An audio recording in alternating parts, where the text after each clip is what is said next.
to know about prisons and didn't know you needed to know? Yeah. Anything? Next question. Yes. Reference the law enforcement. Is there any ongoing classes or funding in order to educate them to reference profiling? Because a lot of times the officers go and they see somebody, they automatically think Yep. that individual. Too many black men are dying Yes, these days. yes, Yes, yes. absolutely. So within the department, so my expertise is not going to be beyond my circle, which is a challenge. But I do know that within the Department of Corrections, they're trying to do a better job making them aware of cultural bias and mental illness, how effective that is. I mean, think about Norton, Virginia, right? You got Norton, Virginia, far southwest Virginia. Y'all ever been there? Far southwest Virginia. And so you got a lot of 18 to 20-year-olds becoming correctional officers, young white country boys. And who are they incarcerating? Yes. Older black men. Right. How's that going to work out?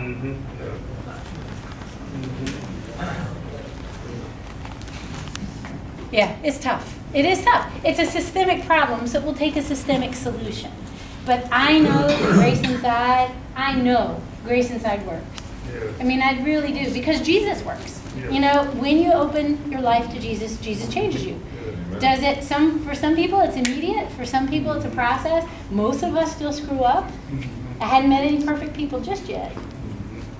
But Is there anything that we as regular citizens and Christians can do with our legislators in order to try, in order to get something? yes. Yes. So one thing that happened, Hope was incarcerated for stealing how much? $210 of the groceries. In July this year, after 30 years, we upped our felony threshold to $500. It still ties for the second lowest in the United States. Most people's felony threshold is $1,500 to $2,000. We're at $500, but it's better than $210. So if you steal a pair of nice sneakers, you got a felony charge for the rest of your life? That's terrible. So we're working on it. But yes, there's one. The driver's license. So Virginia Interfaith Institute for Public Policy does a lot of that. So they're a good organization to get a hold of. VIIPP. Also Virginia Cure. CURE, they're advocates. And then there's something called a Day for All Faiths in January, where VipCare sort of organizes people of faith to come to the General Assembly. And we always show up and just go and try to introduce yourselves, make people aware of who you are. Yeah. Yes? Are there many children in prisons? Are there many what? Children in prison. Yes. There are kids born into systems and families in which that's all they grew up knowing. Yes. Like how to conduct that lifestyle. That is true. Are there children in prisons, or these kids go to big-time prisons? They don't survive those things. Great question. So if you're tried as an adult, you go to an adult facility. So my youngest was 15. So when I was at Fluvanna. So if you sentence a boy, poor little boys don't even have peach fuzz on their face. Sometimes they think they're so bad, and they are naughty. So they go to prison. So I believe it's one of the Sussex prisons has the youthful offenders. So they do keep them isolated until they're 18 because these guys are so vulnerable and they're serving life. So they do try. When I first came in the prison system, they did not do that. And so you were 14, you were released with the other guys. So there's a guy named Herb. Herb is a powerful fella, and I believe he has just made parole.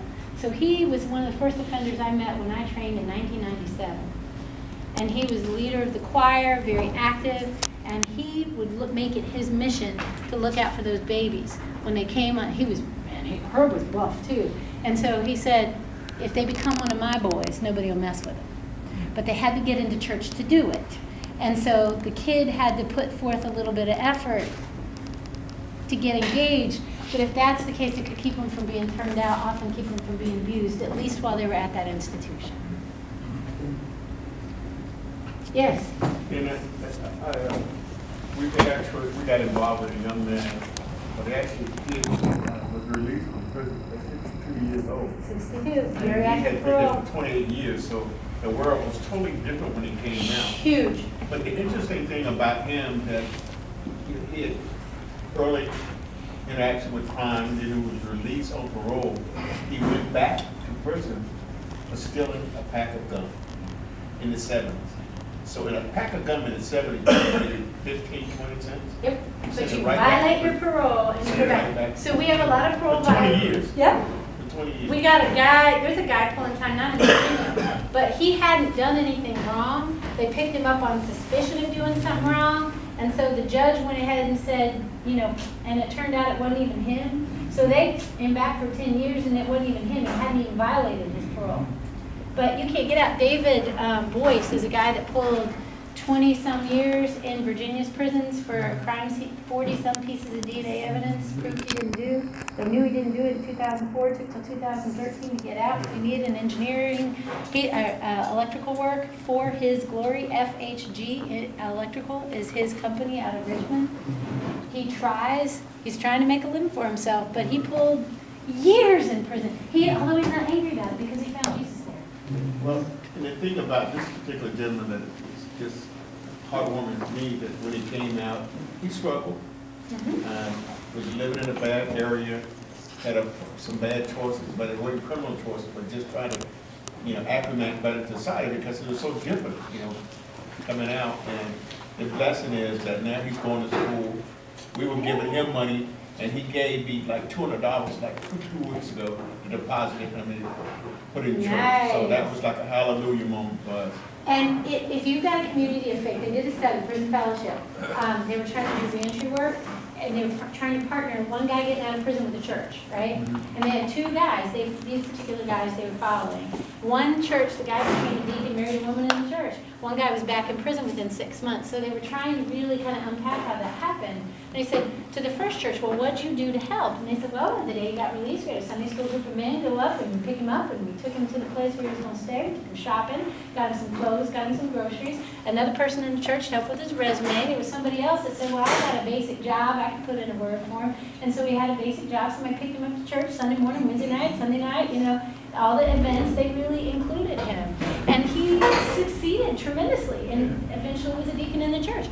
So the other guy was back in prison within 6 months. So they called that church and they said, well, what did you do? What did your mentorship involve? And they said, well, I called the guy and told him where I'd be sitting on Sunday.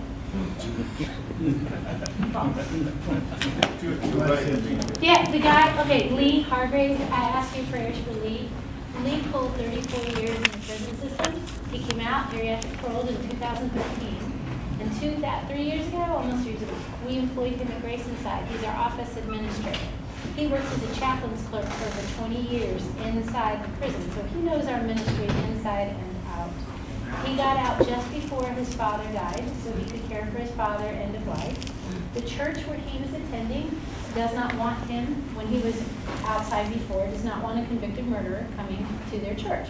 Lee is the most counseled, wise, thoughtful, articulate, intelligent human beings I have ever met. He is amazing. His mother is in the hospital with pneumonia, sepsis, and she's had a stroke not too long ago, so she's all he's got in the world. He doesn't have anybody but us that he works with. And we're, you know, separate in that I live in Charlottesville, he's in Ashland, you know, we're all around. Please keep Lee in your prayers, because he's about to be alone in a way that he's never been. So, yeah, his mama, we call her Mama, her name is Mary, but we call her Mama. So. Where'd you say he is?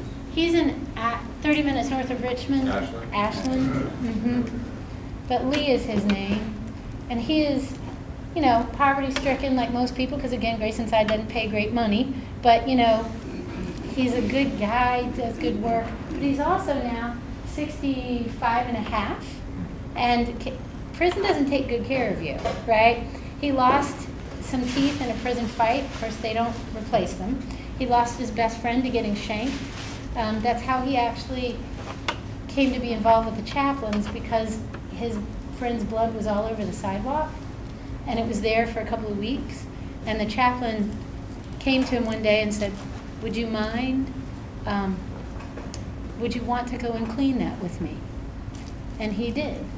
And that powerfully transformed Lee, that somebody saw his pain and his grief, and they scrubbed the sidewalk together for his friend. Lee is just an amazing human being, and I just love him. So, and when we interviewed him, we had 5 interview candidates for the job, and he walked out and said, if we don't hire that man, we have no business calling ourselves Grace Inside. And actually, Hope, that sold $210 was based on our previous office administrator, Kate. She took $210 worth of groceries out of a Walmart. The guy stopped her as she was exiting and said, excuse me, ma'am, did you pay for those? And she said, no, I didn't, burst into tears. She still got 2 years in prison. Didn't even take the groceries home. So. Yes. Let me just say that in our church here,